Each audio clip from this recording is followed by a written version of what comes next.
All right, sorry to interrupt that report, but we do have breaking news right now. It is a stolen vehicle, and I believe this is happening in the valley. Let's get up to Desmond Shaw to fill us in on this. What's going on, Des? Pat, it is a stolen vehicle, and we are right by Van Nuys Airport here. Well, we're flying away for it now, westbound on Victory. The suspect just went through a weird little alley there and came back out onto Victory, as we're now up to almost 70 miles an hour. So LAPD, it sounded like they were in tracking mode, but the units were not that far back on this. This is a Hyundai Santa Fe. And again, just have to point out, Kias and Hyundais, those are those vehicles that are notoriously easy to steal. And this is an allegedly stolen vehicle here. So, is this for real? 90 miles an hour westbound on Victory? Absolutely ridiculous here. At least that was a green light. There's not too much traffic out here. So we'll see if LAPD even still wants to stick with this one. It's getting so dangerous. But here we go, flying along towards Reseda, westbound on Victory, Pat, Mike. Yeah, that is very dangerous at this time of night because we still know it could still get crowded out there, in that particular area. So if you have some information, Desmond, do we know if it's more than one person in this car? Just asking because lately we've seen a lot of stolen vehicles and you have a number of people that get out and scatter.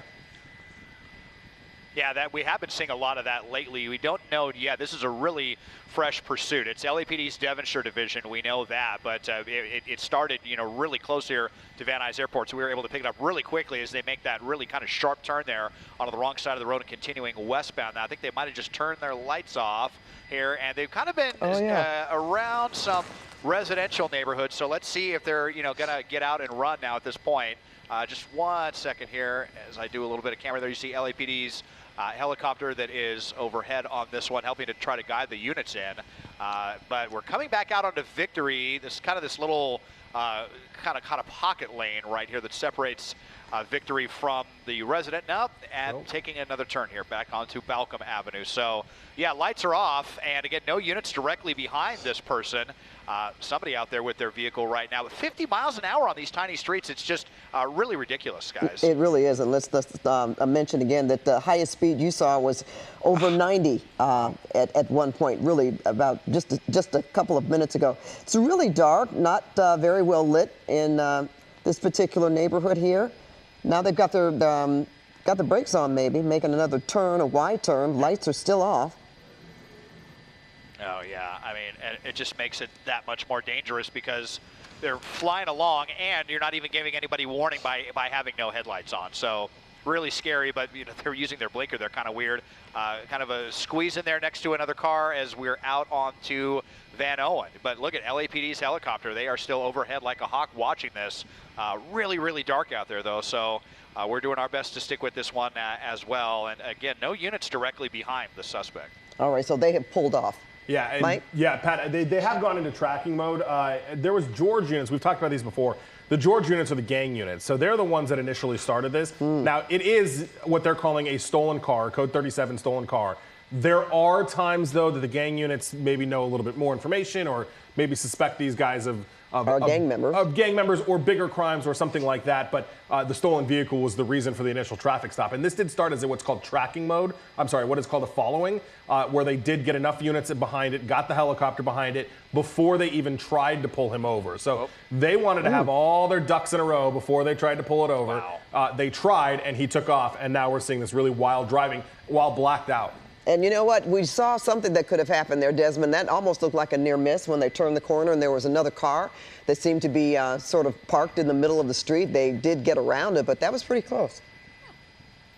Very, very close one there. Yeah, I mean, if someone was just pulled over, like loading or unloading passengers or what the deal was going on. And, that's what you're going to have in these little residential zones. Look, not even slowing down. I mean, 50 miles an hour, blasting through that stop sign. At least the headlights are on now to try to give anyone warning. But, we're in a little neighborhood. It's a really nice night out here in the valley. Folks out there walking their dogs. We've got a pretty moon out. So, and then here comes this lunatic driving like this. So it's just so unnerving to see that driving as we're back out onto Victory Boulevard. So kind of circling around now in the same neighborhood, but back out onto a major street and up to 50 miles an hour. So we are in the Lake Balboa area here at this section of Victory Boulevard that's 3 lanes and really wide open driving up to 70 miles an hour now.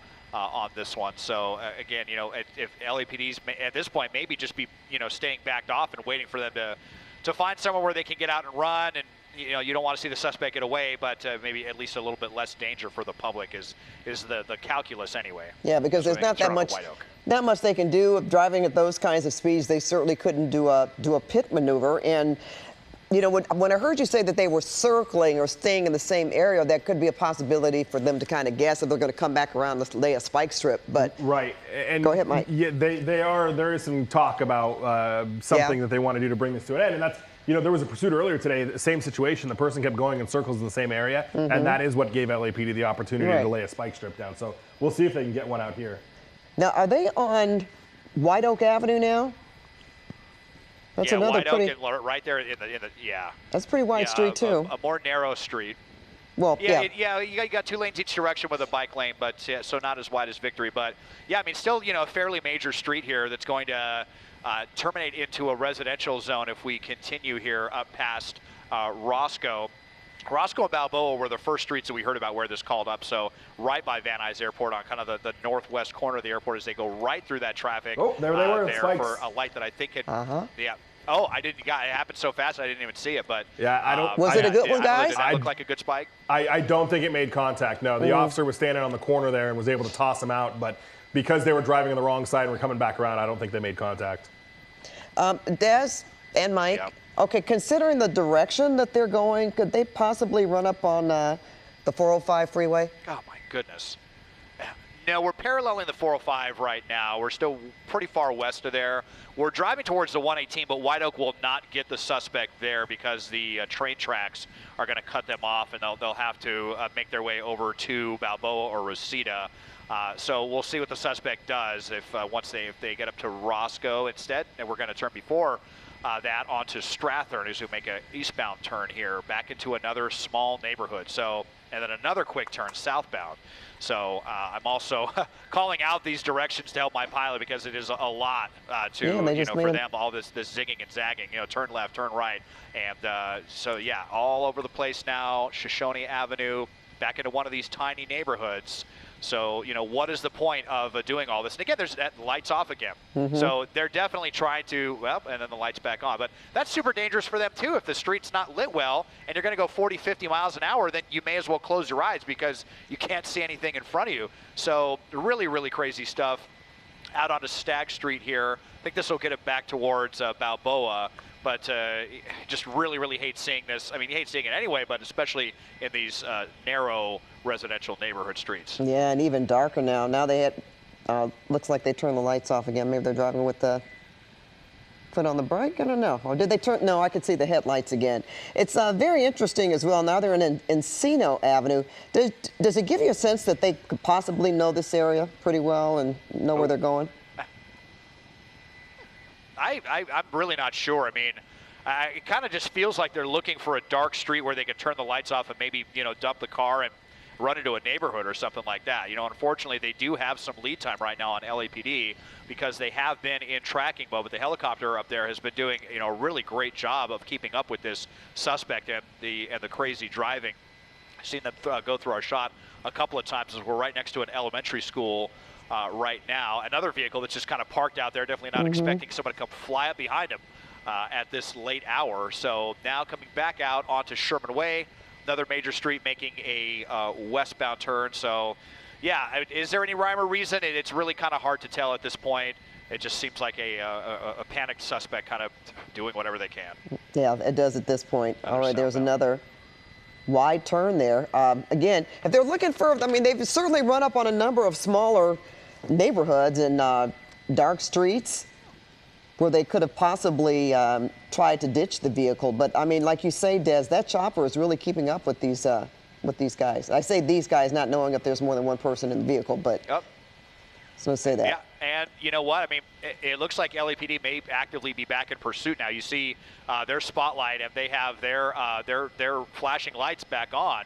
They're not too far back there now. I mean, sometimes we see the authorities back off, but then if the suspect's going to drive like a maniac, then you're getting the worst of both worlds, where they're getting away and you are still endangering, and the public is still being endangered because they're still driving really crazy. So they kind of look like maybe they're re-engaging in this one.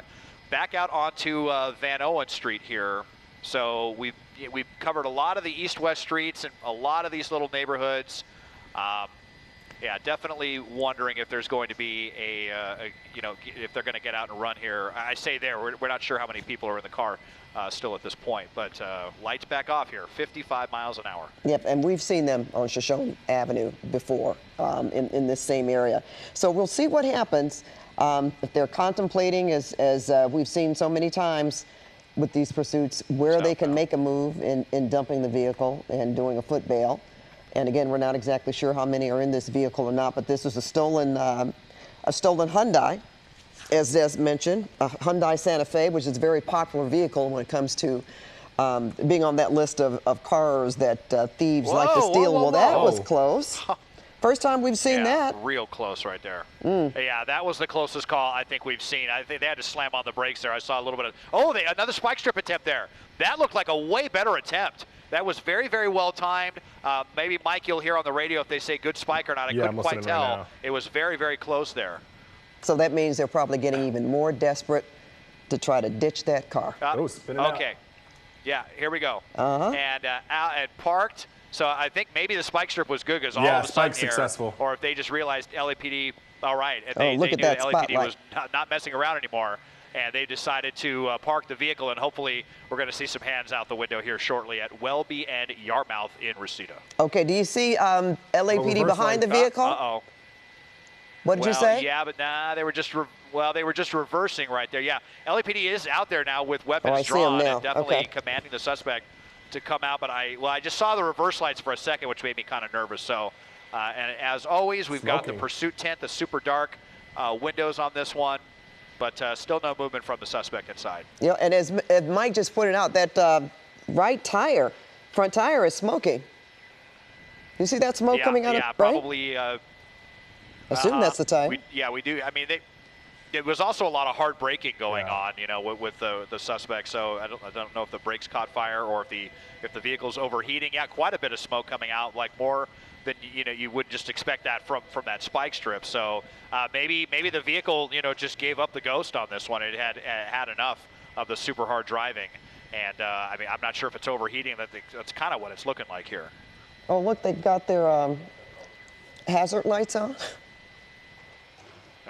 See, they just turned those on. What was that for?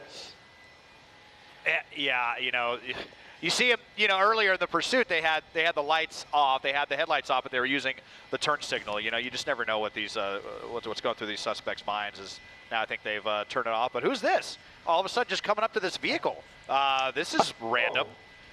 Oh my goodness. I wonder if this is somebody's mother. Okay.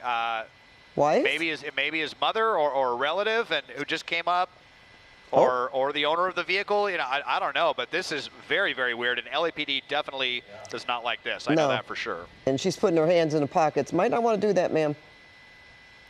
Yeah. Well, yeah. Okay, now she's telling him to come in, but I mean, this is all definitely against what LAPD wants to see right now, but. Is she trying to pull him out? Yeah, and it looks like a young kid, maybe a teenager here. Well, and there's another. I don't know if this is her son or what the deal is. Yeah, so we do have multiple people in the car. Looks to be pretty young. Also be a teenage driver. Not the first time that we've seen that, but just because the mother's here doesn't mean that they're going to get off scot-free. They're still going to have to follow procedure and get some handcuffs right now. Well, I don't know. Did we just see some responsible parenting there? She just went over and said, get out. Look, it brought it to an end. Yeah, and okay, officers, come on now, because you can take them. Yeah, very weird. If this was some kind of misunderstanding or what the deal was. Again, this was a reported stolen vehicle, but obviously a lot of familiarity there with somebody of. Yeah, I mean, if they stop kind of right by their house or what the deal is, but now having to kiss the pavement here before LAPD comes in. They're going to do one at a time. They're going to come in, have them sprawled out, and then they're going to ask the passenger to do the same. And then they're probably going to slap handcuffs on both of them and then go check the vehicle for anybody else. You know what? So I'm back on the woman. Possibly, I'm going to say it's somebody's mother. Is she still down there, Des, or she just kind of walked away and said, "Okay, you can get them now"? Well, yeah, there's a little bit of tree cover here. Can't quite tell. It looked like she walked away, but yeah, she just kind of materialized out of nowhere and so casually walked up, almost like this was, I don't know, such an annoying thing for her to even have to deal with. It was pretty crazy, but you're just really lucky that it ended like this. And regardless, the owner of the vehicle, lucky that their vehicle's intact, but at the very least, going to need some new tires. And you're right, Des, when you think about it. I mean, the officers were stopped out of the car. I couldn't tell. Did they have guns drawn or not? I mean, I couldn't. Yeah. They did have guns drawn, and she just kind of walks up, knocks on the window, starts motioning to the officers like, "I got this." And then she kind of scared me when she started fidgeting with her pants. I'm like, I don't know if you want to do that. But now it looks like she did what she had to do. She got them out of the car. They surrendered. Yeah, but this was something to see. I suppose so. I mean, there they are right there. She's standing there with someone else, maybe another relative, maybe a sibling or something. Again, we're not entirely sure, but obviously some sort of familiar relationship between the driver and the woman who just came and walked up, and now putting handcuffs on the passenger first, and then they're going to come up and get the driver. So very, very curious situation, but with that insane driving that we saw, for us to be able to kind of, joke about this strange ending, feel pretty lucky about that. Absolutely, because no one was hurt. There were no accidents, thank goodness, although we saw a couple of close calls there. And as you mentioned, whoever that car belongs to, there was a spike strip thrown, so there is certainly going to be some damage there. But, yep, there's Mom. We assume that it's Mom. She's acting like one, that's for sure. Yeah, someone who cares enough to pull him out of the car. Yep. Knocking on the window and then telling the officer, "I got this, I got this. Just give me a second here." And you're right, Desmond, we are joking about it now, but it certainly wasn't in the very beginning. Very unorthodox, very unorthodox code 4, but code 4 nonetheless, 2 people in custody, Pat. All right, well, that does it for this pursuit. Desmond just called the code 4. And I think we're going to